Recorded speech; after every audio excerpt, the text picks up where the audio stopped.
بہت ساری تفصیلات جب لیک ہوتی ہیں تو دوسری سائڈ پھر تردید بھی کرتا ہے کہ ایسی کوئی چیز نہیں ہے. So we have to be very careful کہ ہمیں معلوم نہیں کہ ایگزیکٹلی پروپوزل میں ہے کیا. ڈاکٹر ملیہ بٹ کیا ہم یہ کہہ سکتے ہیں کہ اگر ایک طرف اگر پروپوزلز جو ہیں وہ بیک اینڈ فورتھ تو جا رہے ہیں چاہے کوئی ملک اس کا اعتراف کرے یا نہ کرے، دوسری طرف اسٹریٹ آف ہرمز میں جہاں اتنی ہمیں ٹینشنز بھی نظر آتی ہیں، کشیدگی بھی نظر آتی ہے، مگر ساتھ ساتھ کوئی ابھی ایک دم یہ نہیں لگ رہا کہ ایک ملک دوسرے ملک پہ حملہ کرنے کو تیار ہے، اور جو صورتحال جنگ بندی سے پہلے تھی اس وقت کوئی واپس ادھر تک نہیں پہنچے. تو شاید یہ بات کہ شاید دونوں ایران اور امریکہ نہیں چاہتے اس وقت کہ لڑائی دوبارہ شروع ہو. دیکھیں ان کے ایک طرح سے آپ کہہ سکتے ہیں کہ دونوں کے مفاد میں ہے کہ پھر سے فل سکیل جنگ کسی قسم کی نہ شروع ہو. اس وقت سیز فائر جو ہے آپ کہہ سکتے ہیں کہ ایک پاز ہے اس لڑائی میں سیز فائر کی وجہ سے، جو کہ ہولڈ کر رہا ہے مور اور لیس. لیکن جس قسم کے پروووکیٹو ایکشنز لیے جا رہے ہیں امریکہ کی طرف سے، جس کا پھر وہ جواب دیں گے ایران، تو ایران کو تو میرا خیال ہے کوئی انٹرسٹ نہیں ہے. جس طرح سے آپ کہہ رہی تھی نا کہ ایک دوسرے پہ حملہ کر سکتے ہیں، تو ایران نے شروع میں بھی نہیں کیا.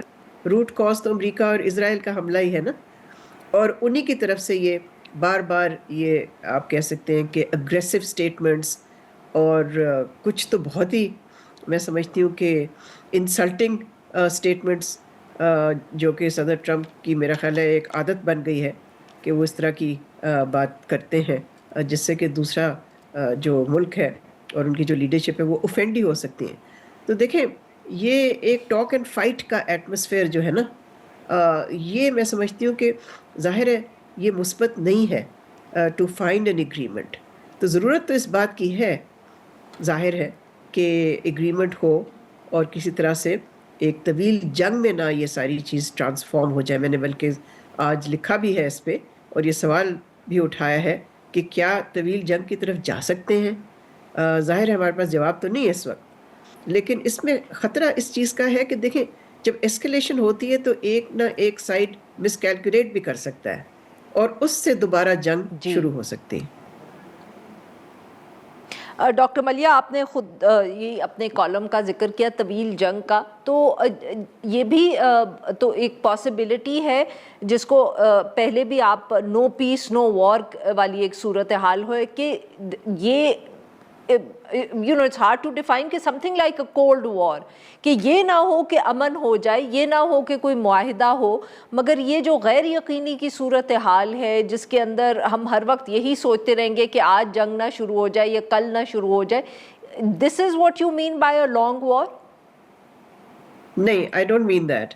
میرا خیال ہے دی ایبسنس آف اچھا ہاسٹیلیٹیز، اس وقت ایبسنس آف ہاسٹیلیٹیز ہے، لیکن تناؤ اتنا زیادہ ہے اور دونوں سائڈز آپ کہہ سکتے ہیں کہ militarily they are face to face with each other. تو ہم یہ نہیں کہہ سکتے، یا تو ہو نا کہ پاز ایسا ہو کہ بوتھ سائڈز بیک ڈاؤن، لیکن اس وقت جو اسٹریٹ آف ہرموز میں صورتحال ہے، یعنی کہ امریکہ کہتا ہے کہ ہم زبردستی یہ چیز کریں گے، ایران کہتا ہے، جو کہ نقشہ بھی انہوں نے اشاعہ کیا آج، کہ جی اتنا علاقہ جو ہے وہ ہمارے کنٹرول میں اور ہمارے کنٹرول میں رہے گا. سو یہ میں نہیں سمجھتی کہ آپ اتنے یعنی کہ مطمئن ہم ہو سکتے ہیں کہ چلے کم از کم جنگ تو نہیں ہو رہی. دیکھیں خطرہ یہی ہے کہ کسی وقت بھی جنگ پھر سے چھڑ سکتی ہے، بیکاز جس طرح سے ایکشنز لیے جا رہے ہیں نا اسٹریٹ آف ہارموز میں، تو اس میں دیر از اے ہائی رسک. صحیح. ڈاکٹر ملیہ جیسے آپ نے پہلے بھی ذکر کیا کہ ہم یہ تو نہیں ہمارے لیے جاننا ممکن اس وقت کہ کون سی لچک دکھائی ہے ایران نے، کن ایشوز پہ دکھائی ہے، امریکہ نہیں مان رہا، مگر جتنا بہت آپ کا تجربہ بھی ہے اور انفارمیشن بھی ہوگی، آپ کے خیال میں زیادہ بڑا ایشو اس وقت ان مذاکرات میں ہرمز کا ہوگا یا پھر نیوکلیئر ایشو جس پہ پہلے سے ہی کہا جا رہا ہے کہ جو انریچمنٹ کا لیول ہے اس پہ بات آ کے پھنسی تھی جب یہ جنگ بندی ہوئی ہے؟ میں سمجھتی ہوں کہ دونوں ایشوز جو ہیں ان کو ایڈریس کرنا، ریزالو کرنا لازمی ہوگا۔ ظاہر ہے جو ایران کی طرف سے پروپوزل گیا ہے اس میں تو رپورٹس کے مطابق لگتا ہے کہ انہوں نے کہا کہ پہلے جنگ بندی ہونی چاہیے، یعنی کہ پرماننٹ اینڈ ٹو دا وار، اور ان کو ایشورنس چاہیے کہ پھر سے اگریشن ان کے خلاف نہ ہو امریکہ اور اسرائیل کی طرف سے، اور اس کے بعد ڈاؤن دا روڈ وہ نیوکلیر ایشو کو ڈسکس کرنے کے لیے تیار ہیں۔ امریکہ وانٹس اپ فرنٹ کہ وہ نیوکلیر ایشو اپ فرنٹ جو ہے وہ ریزالو ہو، اور پھر وہ جا کے راضی ہوں گے جنگ کو پرماننٹلی بند کرنے کے لیے۔ تو یہ جو ایک تو سیکوینشل جو آپ کہہ سکتے ہیں کہ جو صحیح۔ سیکوینسنگ کا مسئلہ ہے وہ بھی ہے، لیکن جہاں تک نیوکلیر مسئلہ ہے، دیکھیں آپ کو یاد ہوگا عارفہ کہ پہلے بھی جب عمان میڈیٹ کر رہا تھا تو کافی قریب آ گئے تھے دونوں ملک ریچ اے نیوکلیر ڈیل، لیکن اب جنگ کے بعد اور سچویشن بہت غالباً کمپلیکیٹ۔ ایران نے جی معاف کریے گا آپ کی بات کاٹی، بلکہ کچھ رپورٹس تو یہ بھی کہتی ہیں کہ ایران نے کافی کچھ کنسیڈ بھی کر دیا تھا جو اس وقت جو وہ کنسیڈ کرنے کو تیار نہیں ہے۔ جی بالکل، میرا خیال ہے دو تین چیزیں تو اہم ہیں، اور وہ پھر ہاں جی وہ تیار ہی ہے صدر ٹرمپ ماننے کو۔ ایک تو یہ کہ رائٹ ٹو انرچمنٹ، سو ایران کا موقف یہ ہے کہ ہم ویپنز گریڈ تو نہیں بنائیں گے بیکاز ہم نیوکلیر ویپن کی طرف جانا ہی نہیں چاہتے اور اس پہ کمٹمنٹ دینے کو تیار ہیں، لیکن جو رائٹ آف انرچمنٹ ہے این پی ٹی کے وہ ممبر ہیں اور وہ سب ممبرز کو رائٹ آف انرچمنٹ دیتے ہیں۔ اب یہ کہ وہ جس طرح سے صدر ٹرمپ چاہتے ہیں نیوکلیر ایشو پہ ڈیل، وہ تو چاہتے ہیں کہ ایران سرنڈر کر جائے۔ اب دیکھیں جو امریکہ بیٹل فیلڈ پہ نہیں کر سکا، وہ کیا وہ نیگوشیٹنگ ٹیبل پہ چاہتا ہے کہ اس کو وہ سیکیور کرے؟ تو یہ تو ہو نہیں سکتا۔ سو امریکہ کی طرف سے بھی ہمیں دیکھنا پڑے گا۔ دیکھیں امریکہ کے اندر دیکھیں کیا حال ہے، صدر ٹرمپ کی جو اپروول جی ریٹنگز ہے they plunge to an all time low. Congress میں جو ڈیموکریٹک ظاہر اپوزیشن جو ہے وہ بار بار یہ کہہ رہی کہ جنگ کا خاتمہ ہونا چاہیے۔ پھر یہ کہ جو جس چیز پہ صدر ٹرمپ میں سمجھتی ہوں کسی حد تک ہی ون دی الیکشن، وہ تھا مینجمنٹ آف دی اکانومی، اس کے جو پرومسز تھے وغیرہ وغیرہ۔ اس وقت یعنی کہ اتنی لو اپروول ہے ان کی مینیجنگ دی اکانومی، مشکل سے 30% کے قریب ہے، وچ از نتھنگ۔ تو اس کی تو میرا خیال ہے سیاسی طور جی پہ تو بالکل۔ صدر ٹرمپ بہت ہی کمزور پوزیشن میں ہے، اس لیے میں سمجھتی ہوں کہ وہ اس فرنٹ پہ چاہتا ہے کہ وہ ایسا ایک طرح سے ون دکھا سکے اپنے لوگوں کو تاکہ اس کی پوزیشن جو ڈومیسٹک ہے وہ ایک طرح سے پھر سے ریسٹور ہو سکے، جو میں نہیں سمجھتی اس کو اس طرح کی کوئی ڈیل ملے گی۔ بہت بہت شکریہ ڈالیا لودھی صاحبہ آپ کا، آپ نے ہمارے لیے وقت نکالا۔ ناظرین یہاں پہ لیں گے ایک چھوٹی سی بریک، اور جب ہم بریک سے واپس آئیں گے تو ہم اسی موضوع پہ واشنگٹن ڈی سی سے بھی ایک ویو لیں گے۔ ویلکم بیک ناظرین، جیسا کہ پچھلے سیگمنٹ میں بھی ہم بات کر رہے تھے، امریکہ اور ایران کے جو ہم کہہ سکتے ہیں تعلقات ہیں اور جو اس وقت بیانات ایک دوسرے کے ساتھ وہ ایکسچینج کر رہے ہیں، اس پہ بات کرنے کے لیے ہمیں جوائن کیا عائشہ تنظیم صاحبہ نے۔ یہ ایک سینئر صحافی ہیں، she is based in Washington D C. ان سے ہم پوچھیں گے کہ اس وقت واشنگٹن ڈی سی میں کیا سوچ ہے، کس طرح سارے معاملے کو دیکھا جا رہا ہے، خاص طور پہ حکومت کی طرف سے۔ ویلکم ٹو دا شو عائشہ صاحبہ۔ جی عائشہ صاحبہ، یہ اب بتائیے کہ ایک طرف تو ہم دیکھ رہے ہیں کہ صدر ڈونلڈ ٹرمپ جو ہیں ان کے سخت ترین بیانات جو ہیں وہ آتے رہتے ہیں، مگر ساتھ میں جب اخبارات پڑھیں یا کامنٹری دیکھیں تو ہر کوئی کہہ رہا ہے کہ ڈومیسٹک ایشوز پہ ان کے اوپر اتنا دباؤ ہے کہ وہ اب جنگ دوبارہ شروع کریں گے تو ان کے لیے بہت مشکل ہوگا۔ اب where exactly is the situation, مطلب کہ آپ کیسے ہمیں بتائیں کہ کیا موڈ ہے، کیا آپ کو لگ رہا ہے کہ وہ کیا سوچ رہے ہیں ایران کے حوالے سے جو وائٹ ہاؤس ہے؟ عارفہ، آئی وش کہ میں آپ کو بتا سکتی کہ صدر ٹرمپ کیا سوچ رہے ہیں، شاید ساری دنیا یہ جاننا چاہتی ہے کہ وہ کیا سوچ رہے ہیں، لیکن میں آپ کو دو تین چیزیں بتاتی ہوں جو ان کے بیانات سے ہم نے اندازہ لگایا ہے۔ ایک تو یہ کہ انہوں نے 2-3 دفعہ اپنی پریس کانفرنسز میں کہا ہے کہ سٹاک مارکیٹ اس طرح نہیں گری جس طرح سے وہ ایکسپیکٹ کر رہے تھے، اور یہ بات بالکل ٹھیک ہے۔ پچھلے چند دنوں میں بھی ہم نے دیکھا سٹاک مارکیٹ میں ریکارڈ کی سطح کے قریب اضافہ ہوا۔ پھر وہ کہتے ہیں کہ تیل کی قیمتیں بھی اتنی نہیں بڑھی